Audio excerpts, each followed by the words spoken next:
In the small hospital room, the yellow light filtered through the curtains, creating a dim glow where James sat next to the incubator. His baby. His beloved child. Only 4 days old. Lay still inside with tubes and wires surrounding his tiny body. The baby's eyes were closed. His innocent and small face made James's heart ache. He gazed at his child with all the love and reverence a father could give to the life he had awaited for 9 long months. This baby was his hope. The embodiment of his love with his wife, Sarah. James sighed, his hand gently brushing against the transparent glass, his eyes following each fragile breath his child took. Nothing was more difficult for a father than witnessing his own child endure pain from the very first days of life. But no matter how heartbreaking it was, he knew he had to be strong. He had to keep his spirit intact to be the pillar his child needed. He wanted his child to know that from the very beginning, the baby was never alone. From the moment he was born, his baby had faced challenges that no child should ever have to endure. Quietly, James reached for his old guitar. It was the guitar that had accompanied him throughout his youth. From the days when he was just a young man passionate about music, roaming with the tunes of the legendary band the Beatles. And now, he wanted to use it to sing to his baby. To comfort him. To let him know that no matter how harsh life could be, there was always music. There was always the love of a father by his side. James sat down, his fingers beginning to strum familiar chords. The song Blackbird by the Beatles filled the small room. Each note gentle, warm, yet full of emotion. Blackbird singing in the dead of night. Take these broken wings and learn to fly. James's voice rose, hoarse and trembling. The lyrics felt like a message to his child. A gentle encouragement to the fragile being in the incubator. James sang, tears blurring his vision. He knew this song was not just for his baby, but also for himself. He had to learn to be strong, to face this inevitable pain. James remembered the first time he found out he was going to be a father. He had been so overjoyed. He and Sarah had prepared everything for their first child together. They bought a small crib, painted the empty room into a nursery with colorful murals. They dreamed of the day they could hold their baby, watch him grow, teach him to take his first steps, and explore the world together. But now, all those dreams seemed so far away. His child had just entered this world, yet was fighting every second, every minute to stay. Sarah stood outside the room, watching James through the glass window. Her heart clenched seeing the image of her loving husband trying to be strong for their child. Sarah wanted to enter the room, to hold her baby in her arms, to embrace James so they could face this pain together. But she knew she needed to give James his private moments with their baby. She leaned against the wall, tears streaming down her face. She remembered the days of her pregnancy, the feelings when the baby moved inside her, the hopes and expectations. Now, all that was left was fear and helplessness. James continued to sing, his voice growing deeper, as if trying to pour all his strength and love into the song. You were only waiting for this moment to arise. My dear child.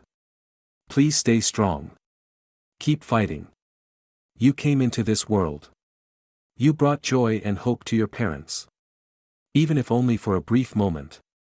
To James, every moment spent by his child's side, seeing him breathe, was an invaluable gift. He knew his child was a brave warrior, a small angel who had done everything he could to stay. Time passed, each second feeling like an eternity. James remained there, singing to his baby. He looked at his child's face, so small yet so beautiful, perfect in his eyes. The tiny hands lay still, unmoving. But James believed his baby could hear his singing, could feel the love he was sending. He leaned down, pressing his hand against the glass, as if trying to convey his warmth to the baby inside. "Daddy loves you. My dear child," he whispered. His voice choked. "No matter what happens, you will always be Daddy's pride." Sarah entered the room, moved closer to James, and placed her hand on his shoulder. She sat down beside her husband, and together they gazed at their baby in the incubator. Neither of them spoke. They simply watched their child, feeling every fragile breath. They knew that time was running out, and they wanted to spend every precious moment by their child's side, to let him know that he was never alone, that his parents would always be with him, no matter what. A few hours later, the baby took his final breath in James's arms. Sarah sobbed uncontrollably, her tears soaking her husband's hand. James held his child tightly, his voice breaking as he sang the final lines of Blackbird. In that moment, he felt a sense of peace, as if his baby had found freedom from the pain, from the tubes and machines surrounding him. His child had flown away, like a small bird finally free. And James knew that his baby would always live on in his and Sarah's hearts. In the days that followed, their small house felt emptier than ever. The crib was still there. The tiny clothes still hung on the rack. James and Sarah quietly packed away their child's belongings, each item carrying memories, carrying hope, and also pain. Sarah held her baby's tiny shirt to her chest, tears welling up again. James sat silently beside her, his hand tightly holding hers, saying nothing but knowing that no matter how immense their loss, they still had each other. One morning, James decided to take his guitar out to the yard. He sat on the steps, strumming the first notes of Blackbird. The song played. But this time it was not a farewell. It was a message. A motivation for himself and Sarah. Life went on, and they needed to be strong. They needed to stand up after this pain. Their beloved child had flown away, but he had left them with a strength, a belief that no matter how harsh the world was, they could overcome it. They could find meaning in every small moment of life. Sarah stepped outside, sitting beside James. She rested her head on his shoulder, closed her eyes, and listened to the familiar melody. Together they sat in silence, sharing the pain, finding solace in the music, in the love they had for each other and for their departed child. They knew that no matter how great the loss, their love would always be the source of strength for them to keep living, to keep dreaming of better things in the future. James and Sarah decided to write down the precious but brief memories of their child in a small journal. Each page held words of love, hope, and longing they had for their baby. It was their way of keeping him close, of keeping him as a part of their lives. They wrote about the first time they heard his heartbeat through the ultrasound, about the gentle kicks he gave while inside Sarah, about the dreams they had dreamed for him, a bright future. Family picnics. His first day at school. The day he would grow up. Though those dreams could not come true, they remained an important part of their journey as parents. Sarah spent many sleepless nights reading through the journal, remembering their tiny baby. James, too, found it difficult to sleep. He often sat on the chair in the living room, holding his guitar and playing the songs he had once sung for his child. Every time the guitar's sound echoed, he could see his baby's smile, his eyes closed in peace. It was what brought James comfort, made him feel that his child was still there, still with them. One day, Sarah decided to join a support group for parents who had lost children. Initially, she hesitated to share her story. But as she listened to others speak of their pain, she realized she was not alone. She met other mothers and fathers who had gone through the same loss. They shared, comforted, and helped each other overcome the pain. Sarah felt connected, understood, and she began to find the strength to move forward. James also found his own way to cope with the pain. He joined a charity organization where he could play music for sick children. He brought his old guitar to the hospital, sitting by the bedsides of other children, singing for them. The smiles of the children, the brightening of their eyes when they heard the music, brought James joy, brought him hope.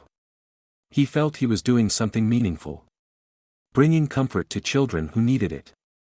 And that helped him feel closer to his own child. As time went by, the pain of losing their child never disappeared, but it became more bearable.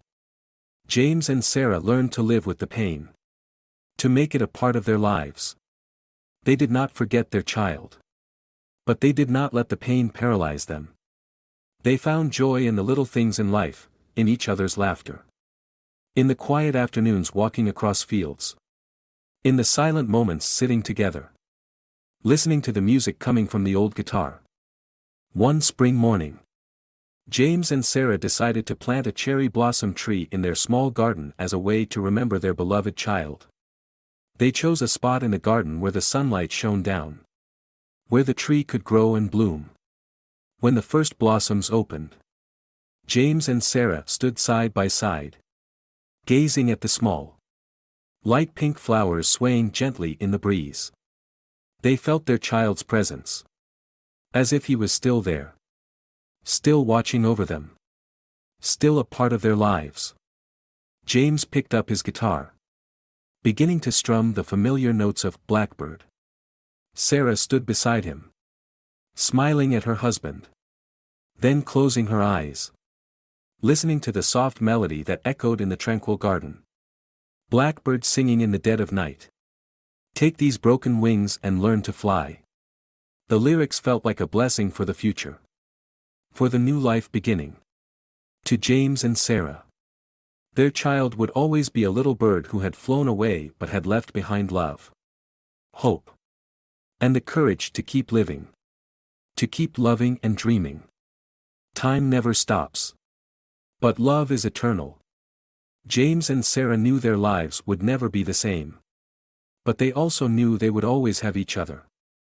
They would always hold the memory of their beloved child in their hearts. And every time they saw the cherry blossoms bloom in their garden, they would remember him. Remember the happiness and the pain he had brought. And they would know that even though he was no longer with them, the love they had for him would always remain, would always be the strength for them to keep moving forward. James sat on the steps, his fingers strumming warm notes on the guitar. Cherry blossoms fell around them, like small birds fluttering in the wind. Sarah came over, sitting beside him, resting her head on his shoulder. Together, they listened to the music, finding peace, finding comfort in the melody, in the love they had for each other and for their child who had flown away. Despite the loss, despite the pain, they still had each other, still had love. And that was the most important thing. We love you. Forever. James whispered, his eyes looking far towards the horizon, where birds were soaring. Fly high, my dear child.